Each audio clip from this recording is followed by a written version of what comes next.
जिस तरह से आमिर लियाकत ने भी अपना इंटरव्यू दिया वो बड़े एग्रेसिव थे। वो कह रहे थे कि भाई मैं इस बात से बहुत खफा भी हूँ कि जी जिस तरह से आपने उनके खिलाफ बातें की और स्पेशली उनकी पर्सनल लाइफ में घुसने की कोशिश की। वो ये कह रहे हैं कि उनकी जो पहली बीवी थी उसके बारे में वो कोई बात नहीं करना चाह रहे, वो उनकी इज़्ज़त थी, वो अब भी उनकी इज़्ज़त करते हैं। उनकी जो दूसरी बीवी हैं तूबा, उसके बारे में वो अच्छी बातें कर रहे हैं और वो कह रहे हैं कि उसके बारे में भी। और आप जो हैं आपने अभी लेटेस्ट आपका एक इंटरव्यू है उसमें भी आप कह रही हैं कि वो जो है वो तूबा को छोड़ने लगे हैं, तूबा उनसे इलादगी लेने लगी। क्यों आप उनकी पर्सनल लाइफ को अपनी लाइफ में क्यों लेके आ रही हैं? अगर वो इतने ही सच्चे हैं तो अब तक उन्होंने मुझे कोई नोटिस या कोई समन क्यों नहीं भेजा? फिर अब तक वो FIA में क्यों नहीं गए?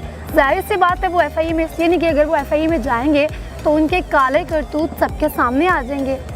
उनका असली चेहरा जो उन्होंने इस्लाम का सहारा लेकर खुद को अपने गुनाहों को छुपा रहे हैं, अब ऐसा नहीं चलेगा। आमिर लियाकत हुसैन, मैं तो बोलूँगी आपके खिलाफ ज़िंदगी और मौत अल्लाह के हाथ में, आपके हाथ में नहीं है। आज से 5 साल पहले कब से लेकर अब तक मेरी ये हालत नहीं हुई। मेरी ये हालत आपसे शादी के बाद ही होनी थी और फिर आप कहते हैं कि वो वॉइस आपकी नहीं है। वॉइस चेक भी हो जाती है किसकी आवाज़ है किसकी तो नहीं। आपने अभी तक अपना DNA टेस्ट क्यों नहीं करवाया?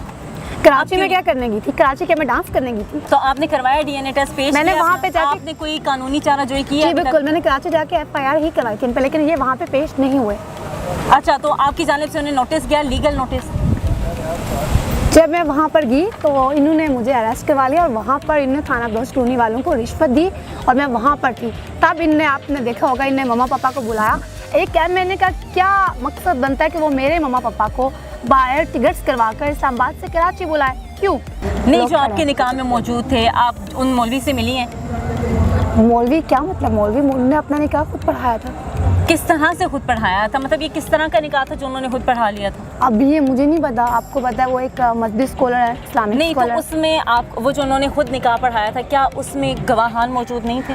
मौजूद थे, आदिल सूरी, मोइज़ उमर और एक्सप्रेस टीवी के चंद लोग। तो आपने उनके साथ रब्ता नहीं किया? क्योंकि जो अभी भी आप मैसेजेस कर रही हैं आप उनके साथ कांटेक्ट में हैं, उन्होंने ये नहीं कहा कि भाई हम हानिया आपके साथ खड़े होते हैं, आपका जो निकाह हुआ है हम उसकी गवाही देते हैं? उन्होंने कहा ना हम आमिर के साथ हैं ना आपके साथ हैं, हम इस मसले में नहीं पढ़ना चाहते।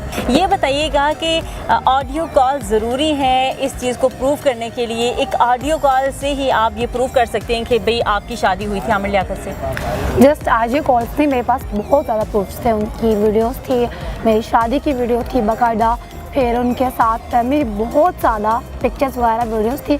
और इसलिए उन्होंने, जब उन्हें पता चला कि मेरी उनसे जो लड़ाई हुई थी उसके बाद उन्हें पता चला कि मैंने एक्सपोज करना है, तो उन्होंने मुझसे मेरा मोबाइल छीन लिया।